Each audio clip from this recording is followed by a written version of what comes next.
Okay, we know about the mindset. Everybody talks about it. And right now people are talking about it more. You need to have that mindset.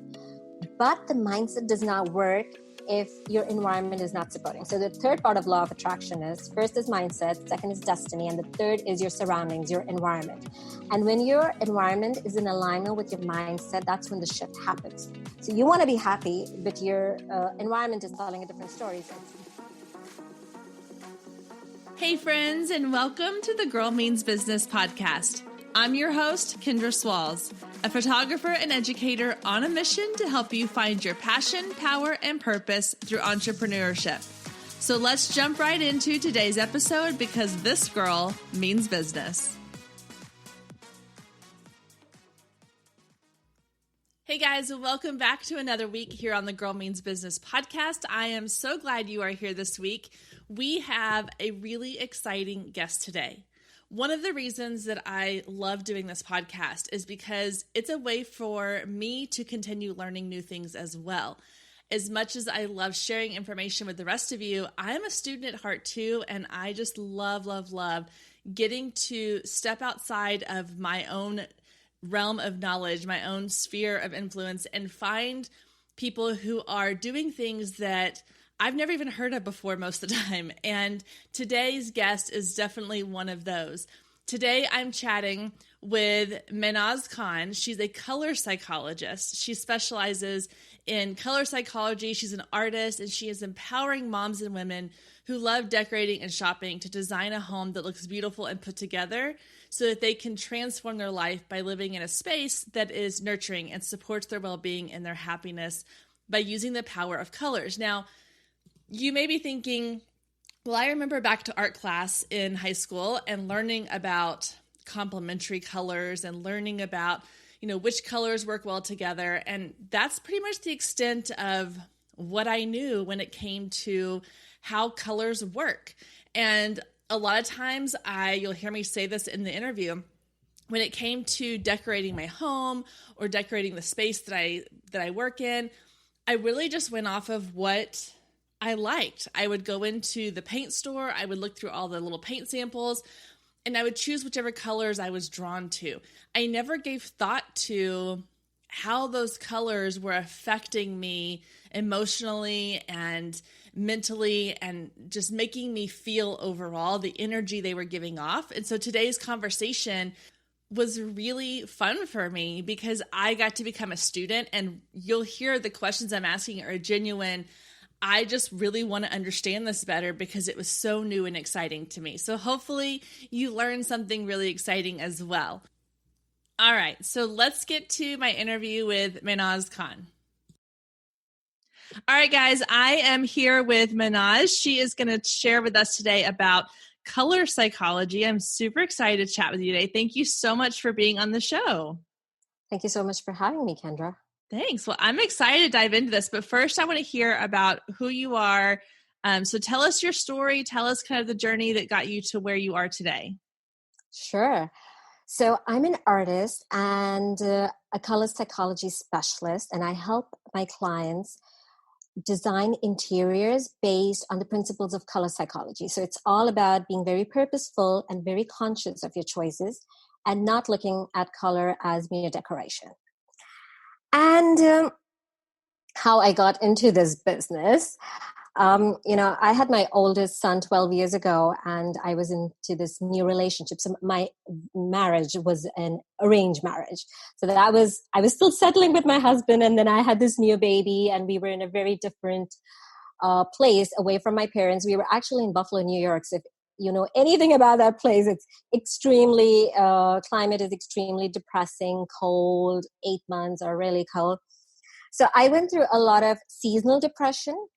And to be exact, I went through seasonal depression for 8 years and I had no clue. So eventually, when I got back into painting, and all these years I was not painting, I kept myself away from painting.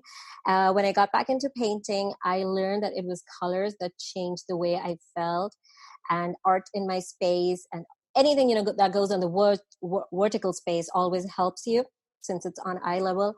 And that changed my life. And then I wanted to help other women because I'm seeing all my friends and all the women going through this. How do you manage your kids and husband? You're trying to be this really great mom, but you have anxiety and so much going on.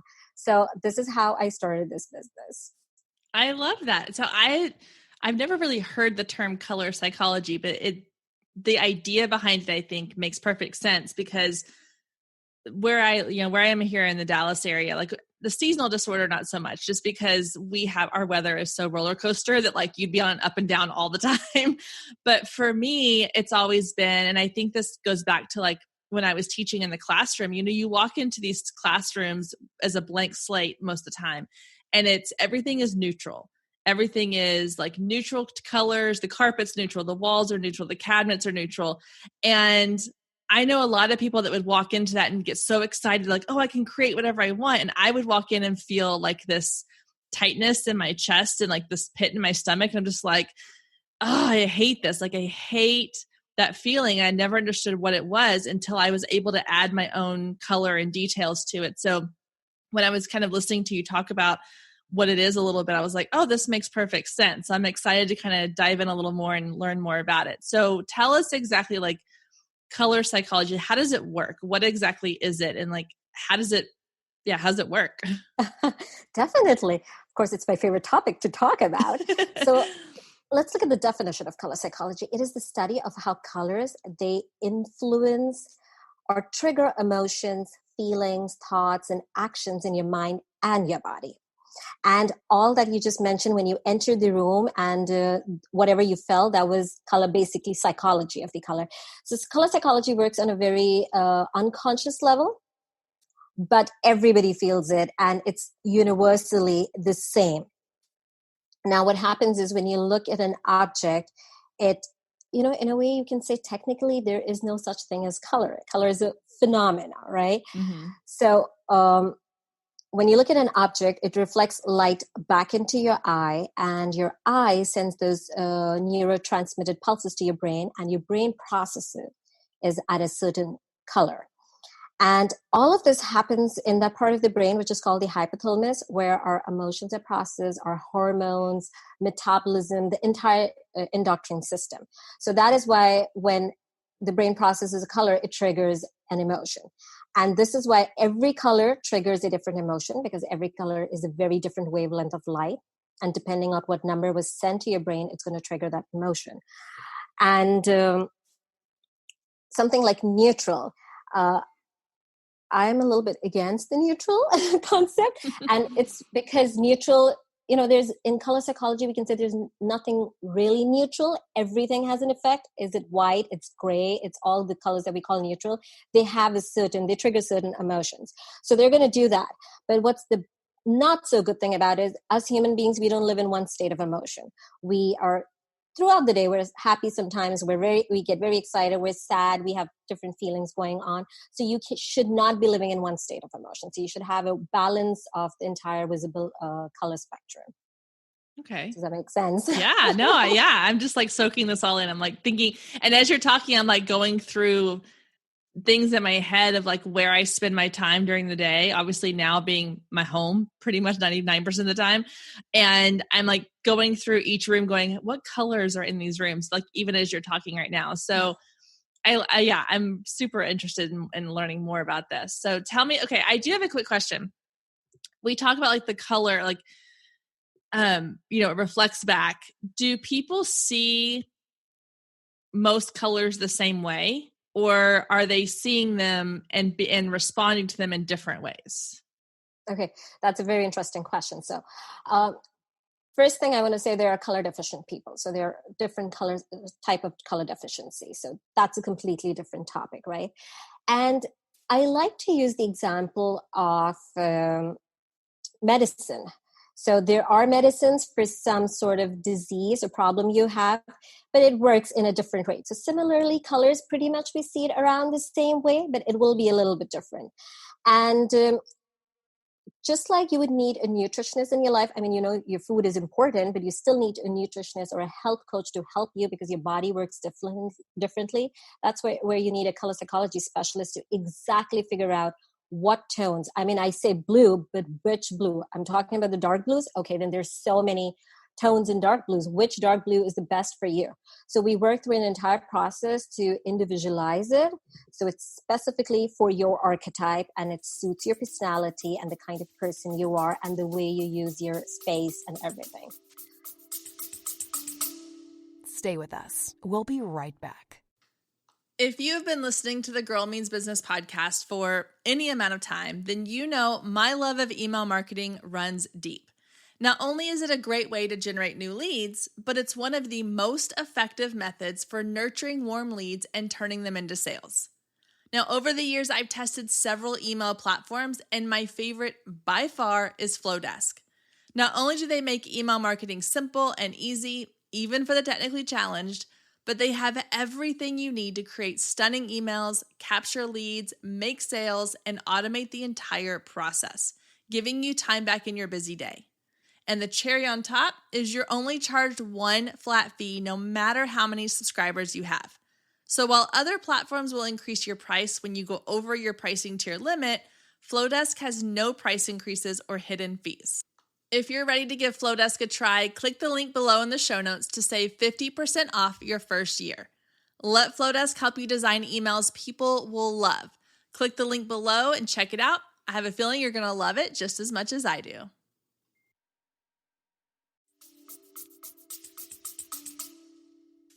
Yeah, that's awesome. Okay. So what about like in my household alone, there's 4 of us. So it's my husband and I and our 2 daughters. So how do you, like, knowing then what you just said about each person kind of has their own specific like version of blue that is best for them. How do you create color in your home then that is for multiple people using the same space?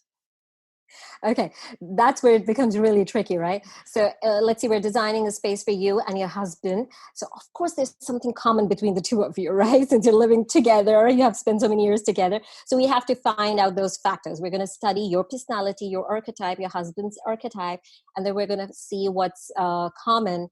And we also see like your office space is a space what you use mostly. So that could be completely your space, and we can not consider his personality. Then we can go into the living room and we can combine, we can see who is ready to compromise, where we can have the compromises. And then we could give him another space where he could go and spend more time. So he is more comfortable. He's getting his thing also. But in the living room, you guys have found out that mid-ground. And similarly, we'll include the kids. Yeah. Okay.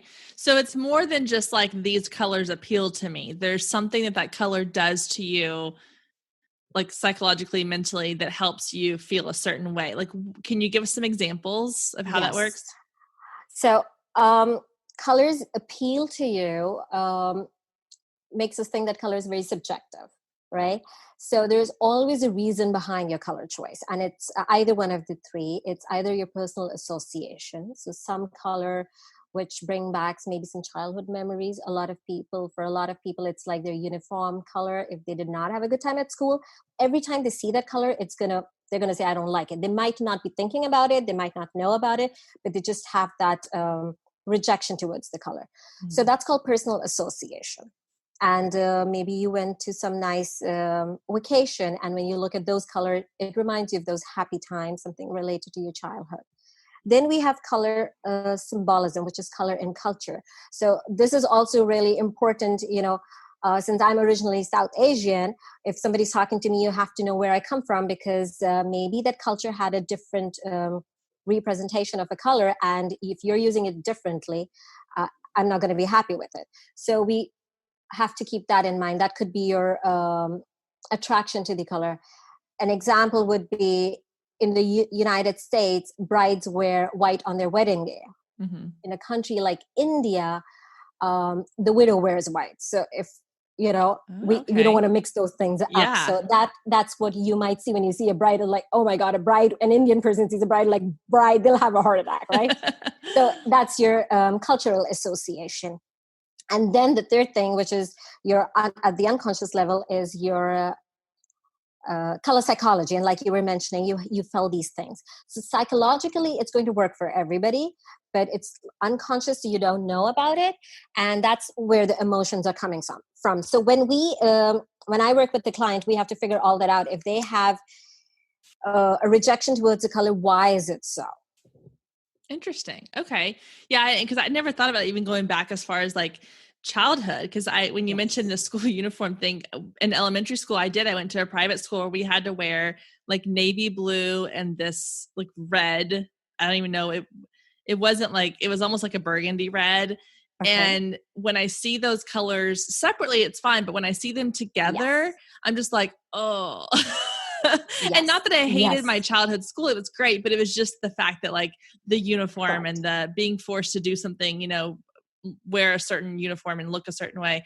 So that's interesting that it can even go back that far. Yes. Kendra, you pointed out a really important thing. We don't see color in isolation, right? We see colors together. So color scheme coming together is really important. And the best way to understand this is when you're reading a book or reading on your screen, you're not able to read because it's written in black. You're able to read because it's written on the white surface. Okay. So it's completely, if it was on a Yeah. black surface, you'll never be able to read it. So it's a whole package that you have to consider. And that's why both of those colors together are creating a problem, or whatever emotions they bring back, memories Yeah. they bring back. Because I'd never, like when you combining colors, it kind of changes how you feel about those colors sometimes. Like for me, like I love blues and different shades of kind of blues and turquoises. They feel very calming to me. But if you add them in next to like the reds or even like a brown, it changes how I feel about that color a little bit. So that's interesting. True, I love that. true.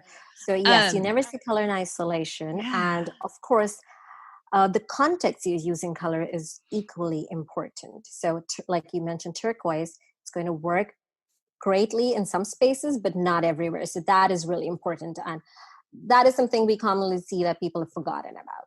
Yeah. Okay. So let's talk about like color in your space. So for example, let's just say my office space here. Right now, my walls are very neutral, kind of a cream color. I do have a little bit of color mixed in just with random things I have around here. But if this is the space that I'm working in, this is a space where I want to feel creative and excited and focused, like how do you go about figuring out what colors to put into a space? Okay. So if you really want to focus in your office space and build concentration, a saturated blue blue is the color of the mind. It's the color of the intellect. It always triggers a mental response, whatever tone of blue it is. But dark blues, they are more stimulating, so they will help you build focus and concentration. Now, for me, I paint, so I like to keep my walls blank because I'm just producing a lot of color in my paintings, and so that's what adds the color to it. And my studio had a lot of pink in it because I do a lot of pink paintings, and red basically is the color of the physical body. So pink is a derivative of red. So Mm. light pink is physically soothing, whereas a dark pink, which would be a magenta or a hot pink, or any saturated reds, would be physically stimulating. And you can definitely note down this if next time you're in a space where there's a lot of red. You will start for some time you could be okay, but over time you'll feel aggressive. The conversations can be really heated conversations because it's physically stimulating, and that's what happens. Stay with us. We'll be right back. Hey, photographers, are you ready to make 2024 your best year yet? Growing a business is tough. You're following all the successful photographers and experts, soaking up their best advice and downloading all their free guides, trying to replicate their success only to come up lacking, blaming yourself when their methods don't work for you. But the truth is, it isn't you. Free content and one-size-fits-all courses can only get you so far. What you need is personalized help and guidance, but that can get expensive. Well, not anymore. I've created the perfect solution to get you personalized results for less than $2 a day. Introducing the Focus Photographer Lab, a one-of-a-kind coaching membership that gets you one-on-one results for a fraction of the cost of traditional coaching. Inside the lab, you'll find the 3 C's to success: classes, coaching, and community. With classes, you gain access to a treasure trove of pre-recorded trainings and invaluable resources. With coaching, you get monthly live trainings and Q&A sessions, along with my favorite part, the weekly one-on-one office hours, where we get to address your unique questions and challenges. And then there's the community, where you get to connect with an amazing group of talented female photographers who share your passion, supporting each other and inspiring each other to greatness. The best part is it doesn't come with an expensive one-on-one coaching price tag. You get all of that for just $47 a month. You can even try it for free for 14 days to make sure it's a good fit for you. And there is no contract and no obligation. You can cancel at any time. So what are you waiting for? Head down to the show notes and click the link to learn more and get signed up today. And let's make 2024 our best year yet.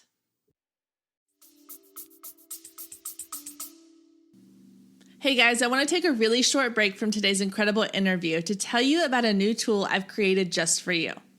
How many times have you downloaded or purchased a marketing plan or template from another boss babe only to find it really doesn't work within your business? And you feel frustrated and you feel defeated because if it worked for her, why didn't it work for you? The problem is no two businesses are designed the same because our unique personalities determine how we market our business. So I've created the Boss Babe Personality Quiz to help you decide and determine what your unique personality type is, and to give you a free marketing plan based on your strengths, your weaknesses, and the things you should be putting into your business and your marketing based on your personality type. So if you head over to girlmeansbusiness.com/Boss Babe Quiz, you can take the short little quiz, get your personality type, and download your unique marketing guide. Again, that's girlmeansbusiness.com/Boss Babe Quiz and find your Boss Babe personality today. All right, guys, back to the show. Kind of going back to the idea of colors not in isolation. So when you're thinking about like the colors within your space, obviously, like you said, blue stimulates the mind. I'm looking at like my background on my computer screen, it's blue. And it's one of the things like I just instantly like triggers in my head, like, okay, this is my workspace. This is what I'm doing here. But when you're thinking about like a room, obviously, like whether I paint my walls blue or I have blue artwork on the walls, there's going to be other colors thrown in. So how do you find a balance of is it things that visually appeal to you as well? Or is it need to be more like physically and emotionally appeal? Like, how do you find those colors that kind of go together? So definitely it's going to be all of it connected. But in terms of colors, you want to balance the wavelength. So you want to use some longer wavelengths and you want to use some shorter wavelengths. So blue is towards the shorter wavelength and then red is the longest wavelength. So that's how you maintain that balance. Interesting. Okay, cool. So no, I didn't even think about like wavelengths with colors. This is also like new to me. I should have paid attention in school. That's where it starts. Yeah, that's where it all starts. And it's all about the wavelength. And this is why my entire focus on my Instagram, I'll always like, don't see color as mere decoration, because it is not. It is way more than that. And it's the game of, it's all science behind it. It's not decoration at all.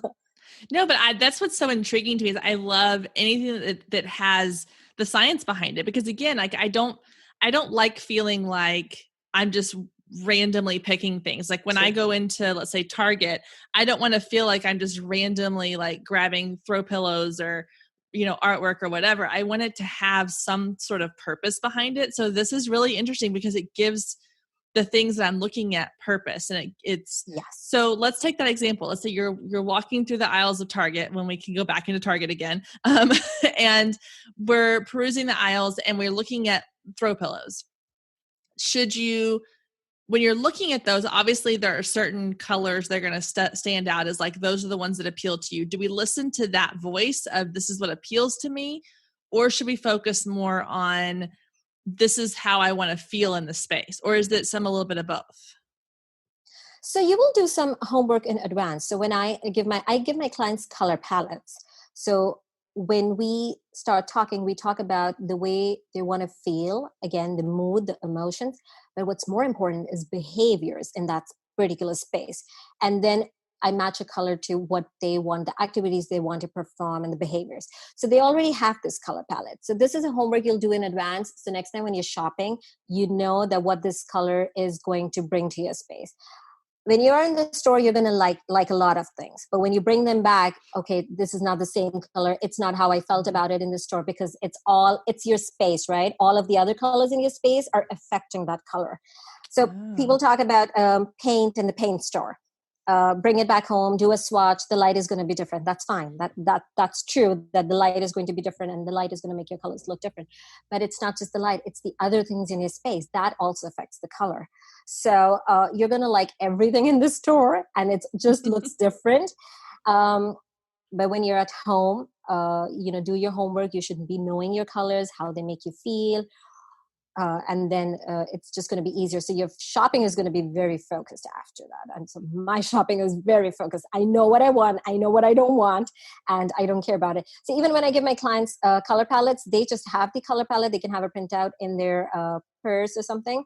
And they don't have to decorate the entire space at one time. Whenever they go shopping, they can match it. Okay, is this going to work? Or is it a different tone? Yeah. Okay.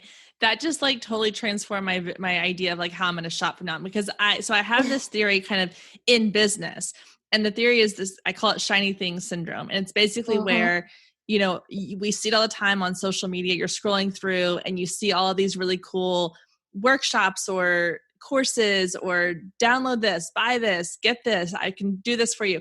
And we get so like off track that we lose focus on what we're supposed to be doing, or even just sitting down and, okay, I'm going to do this one task. I'm going to schedule out my social media posts for the week.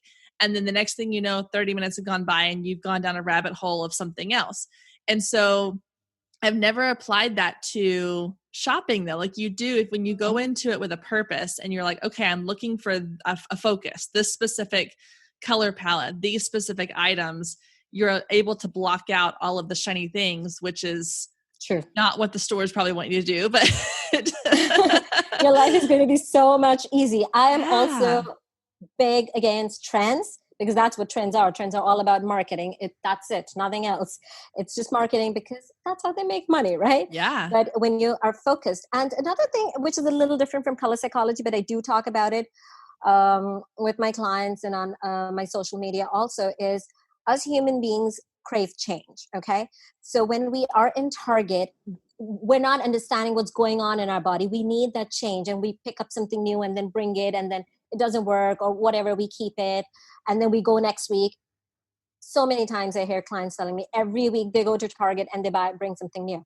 So change, if you are again conscious about it, that's what you're craving. You can just even rotate things in your own space. Like you have a piece of artwork in your living room, move it to another wall, because we get so used to it subconsciously. We don't see the value of that thing. That's just like driving your kids to school. Sometimes I'm like, when did I get here? I don't even remember driving, right? So you don't focus that beautiful artwork that you had on the wall anymore. Just change the position of those things and it will again become valuable to you. It's all about being conscious. Yeah. Oh my gosh. I love that idea. And I was just thinking too, like I'm the type of person that I have sort of, I don't know the term for it, but like I call it commitment issues when it comes to decorating, but really it's just a matter of there's so many choices that when I walk into a Target or when I go into like Home Goods or one of those places where there's just so many things, and I exactly what you said your clients do is they walk in and you see all the things that are pretty and shiny and that you're drawn to. And then I get overwhelmed and I end up buying nothing because I'm like, okay, I came in here looking for some throw pillows for the couch and I left with 5 things I didn't intend to get, but I didn't get the throw pillows because I went down that aisle and it was so overwhelming that I think this could help give me focus on like, okay, now I'm on a mission. I'm looking for something in this color scheme that's going to go here, that's this size or whatever. Having that focus can not only help you make a decision, but help you kind of overcome sort of the paralysis of having so many choices. That's true. That's true. That's going to be life-changing. And it just doesn't stop there. When I work with clients, it's just not the colors I give them. I give them the shapes, the textures. So again, depending on the archetype, are they more squared pieces are more appealing to them, or curves, busy patterns, or florals, or geometric patterns? So everything is in there. What textures, materials, finishes, everything is in there. That's amazing. Oh my, I So it didn't just realize, makes like, your life so much easier. I know. And I never even thought about how much that goes in, but I even just like kind of in my, in my mind, I'm mentally kind of walking through my home and thinking like, there are certain things that I don't love in my home. And I can probably already tell you, like, after listening to this going, oh, it's either the color, it's the texture, or like, I don't love hard lines. I like softer edges. They don't have to be curved necessarily, but I just love like something that has sort of a gentle slope to it, or, Mhm. and my husband likes the more hard edges. And so Okay. we've had to, we had to have a mix of both. And every time I see those things, I'm just like, oh, that's not me. But anyway, it's just interesting to kind of, after listening Yes. to you, kind of go through my mind of what's in my home and what's in my different spaces. And It's yeah. very practical. It's where we live every day. And then again, with COVID going on and, we're adapting to this new lifestyle change where we all know we're going to be home more often, and who knows when the kids are going to go back to school and everything. So it's all about using, the overall concept is about using your environment, making sure the environment is nurturing and it supports your well-being, supports your happiness. So it's all Mhm. conscious decisions. And you know that decisions are going to help you be a better person or just be happier in life. And okay, I wanted to say something which It's okay. It happens. No, I'll say too, I think part of what has helped make this even more important is the fact that we're all home so much more now. yes. And I think a lot of people are looking at their home who have, who were busy, so busy with jobs outside the home and kids activities, whether it's school, sports, dance classes, anything, that we were away from home so much that we didn't give a whole lot of thought to our spaces. And now We that we're didn't have the time, spending that's true. more time, yeah, we want to make sure there's spaces. Like, I know for me, of course, I work from home, so I'm home a lot, but I want to make a space. I want my home to be someplace that I come home to and I just am like, oh, I can breathe. Like, I don't want it to feel, I want it to feel comfortable and welcoming and relaxing. Sure. And I think a lot of people are realizing in this being home more that their spaces aren't designed for that right now. And Mhm. they need the help to help them get there. So Yes, yes. So research shows us that we still spend 90% of our lives at home, even, with all these taking the kids out and doing these activities. But because we were getting the change in ambience, so we were kind of okay with that. mhm. But happiness still starts at home. And what I wanted to say, now I remember it, it was about using, so the law of attraction has three parts to it. Okay. We know about the mindset. Everybody talks about it. And right now people are talking about it more. You need to have that mindset. But the mindset does not work if your environment is not supporting. So the third part of law of attraction is, first is mindset, second is destiny, and the third is your surroundings, your environment. And when your environment is in alignment with your mindset, that's when the shift happens. So you want to be happy, but your environment is telling a different stories. It's dull, boring, depressing, like I was years ago, 12 years ago. It was completely opposite. So they were not in alignment. And this works also as an external motivation factor, because we all know that internally it's next to impossible to motivate you. So your environment is already, it's all those happy colors, it's all those happy objects, it's telling you that happy story. So that mindset shift becomes easier. Interesting. Okay. I love all this like science behind it and the idea behind it. So much more than just colors. That's Yes, it's not just like plain interior design and I'm going to yeah. give you this because I like this. Interior designers, I mean, I have nothing against interior Right. designers, Yeah. just putting out there. They have a certain style and that's what attracts people. So I will work with all sort of different personalities because we're going to do exactly what they need. It's not about me. And the reasoning and science is really important to me. I have a IT background. So even though I'm painting now and I have a completely different creative career, I went to school to study IT, computer science. I have a bachelor's in computer science, a master's in computer science. I have a very analytical brain and Mhm. it has to know what is the reasoning behind everything. And if I don't know, then I just can't talk about it, or Yeah. it has to be really substantial for me. So can I switch gears really quick? Because I want to take this idea, which I think is genius, and kind of apply it to business for a second. Mm-hmm. So I teach a little course on branding and how to get your like create a brand that stands out. And one of the things I touch on very briefly is just choosing sort of your brand colors and the things like the color scheme that's going to represent your brand, whether it's in your logo or on your website or kind of the underlying colors in your social media. So can these same concepts apply to that as well? They do. Yes. Okay. They So do. then in that case, my question would be, do the colors you choose, obviously, I guess it kind of goes both ways, but should it be more about what's going to appeal to your ideal client, or should it be more about what appeals to you as the business owner, or Okay. both? So I'm going to say it should appeal to you, because then you're going to be excited about it, right? But it should appeal to your ideal client. If it doesn't, it's not going to attract them. So if Right. the color scheme is completely something different, it's not going to bring the clients in. But when business owners like you and me, we usually we show our own personalities, and that's what's attractive right now. So it's going to be like who you are, and that's the kind of people you are attracting generally. That just makes it easier. But if we look at bigger brands, it's a whole brand, it's a whole company. So people in those brands will have to behave the way the brand is represented by its colors. Gotcha. And colors are so important when it comes to branding. Now, I don't do this stuff, but I want to put it out there because somebody once told me, oh, what you do is fluff. Colors is the first thing that our brain recognizes, our brain remembers. So definitely when you're branding, concentrate on your colors. That's the first thing. Before shapes, before we read words, we recognize colors. Mm-hmm. Yeah. And so, go ahead. Sorry. Yeah, like you mentioned, your husband is attracted to more sharp corners and squared shapes, and you like oval shapes, so that's also going to attract your client.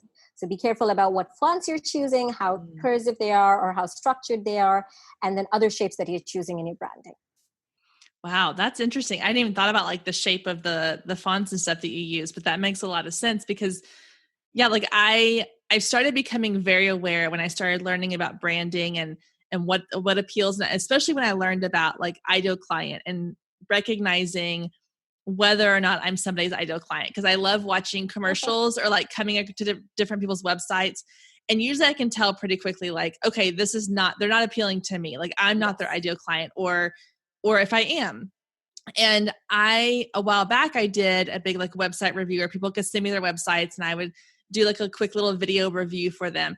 And there were several websites I would go to where immediately the colors, I was just like, oh no, I'm not interested. Like as somebody reviewing it, that's fine if these are the colors that their ideal client likes, but it was really easy for me to see like, this is not for me. And then there'd be some websites that would pop up and be like, oh, I really love something. And sometimes it was an intangible thing. I couldn't quite put my finger on it. But when I look back now and after talking to you, I'm like, oh, it might've been the colors that they had, the underlying colors they had in all of their images or their graphics or their logo or their fonts and things like that. It's interesting how all of it ties together and how quickly we judge a brand based on something that seems so, quote unquote trivial when it's really not. Super important. Yeah. That's how we make our first decision. So it becomes really hard when you're reviewing these websites. You want to be that neutral person that it's okay, somebody else is attracted to that, and it becomes really hard for me also.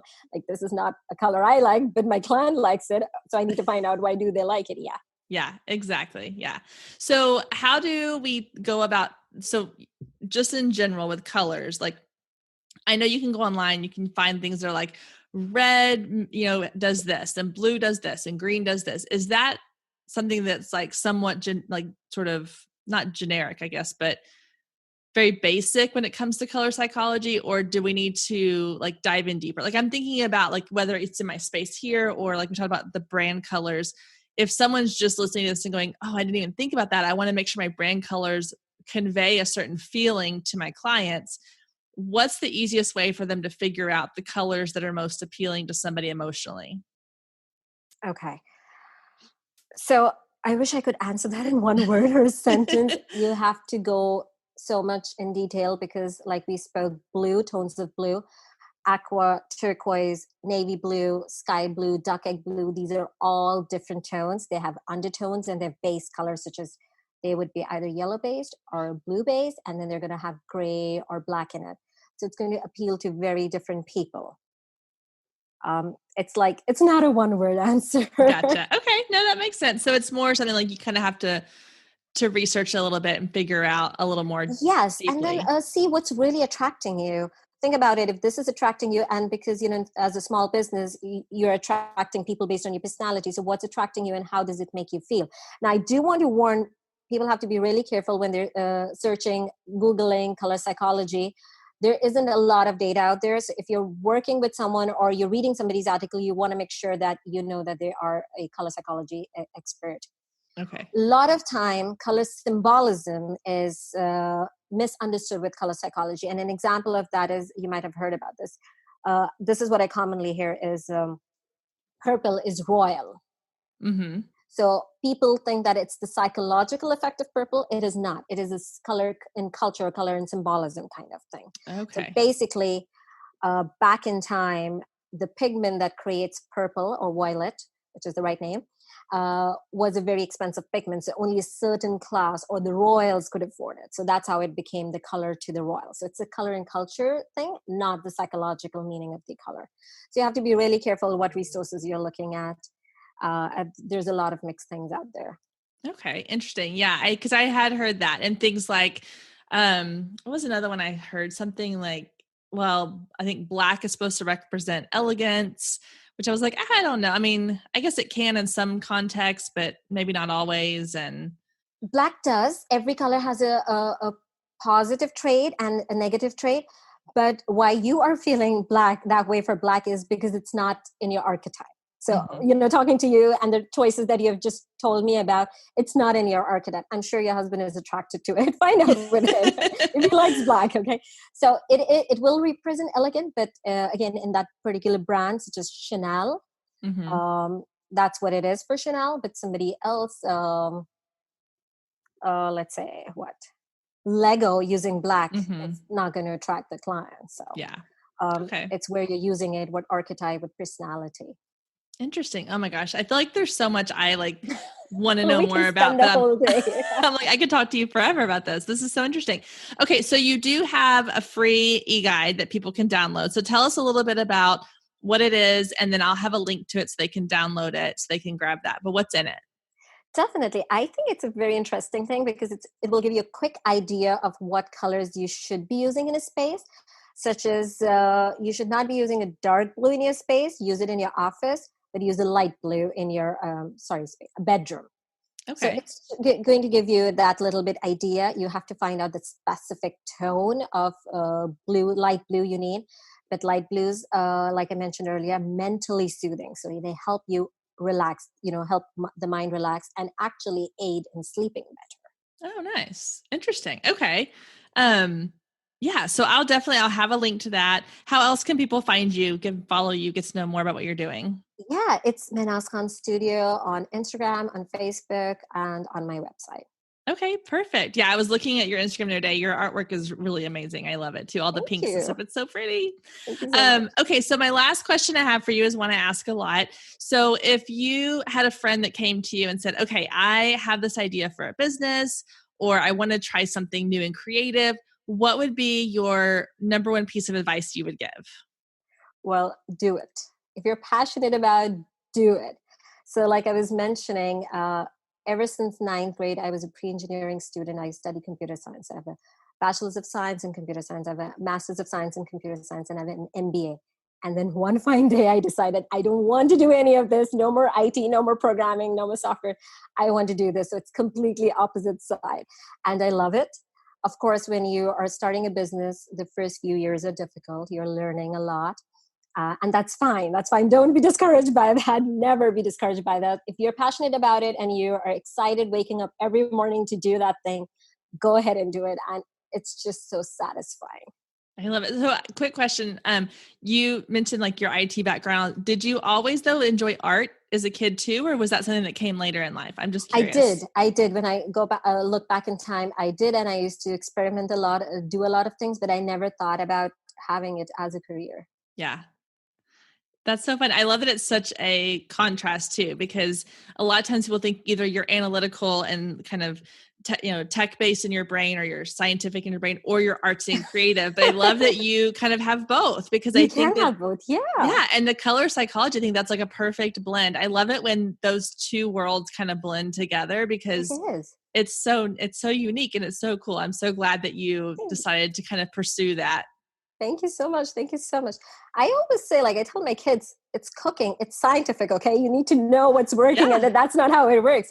So I think everything does. You just have to see both perspective, and that's how people will eventually value these things more, Mhm. maybe. I don't know, but yes, it can work together. Yeah. Well, awesome. Well, thank you so much for chatting with me today. I really appreciate it. This has been super interesting. And I would love to chat with you again some other time and kind of follow up. Maybe I'll redo my office and let you tell me what you think. Thank you so much for having me. Well, have a wonderful day and we'll talk soon. Thank you so much to Mehnaz for taking time to share that information with us. It was really, really interesting. Again, I love getting to learn something that I had no idea was even a thing. So that was really fun. I hope you got a lot out of that as well. Thank you again for tuning in this week. And don't forget to go take the Boss Babe personality quiz that I mentioned earlier in the show. Again, you can find that at girlmeansbusiness.com/Boss Babe quiz and determine your unique personality style and download your free marketing plan. That marketing plan is going to give you tons of ideas of how you can grow your business using your personality strengths. So head over to girlmeansbusiness.com/Boss Babe quiz, or just click the link in the show notes. I'll make sure it is down there for you, ready to go. All right, ladies, have a wonderful, wonderful week. I will see you back here next week, same time, same place.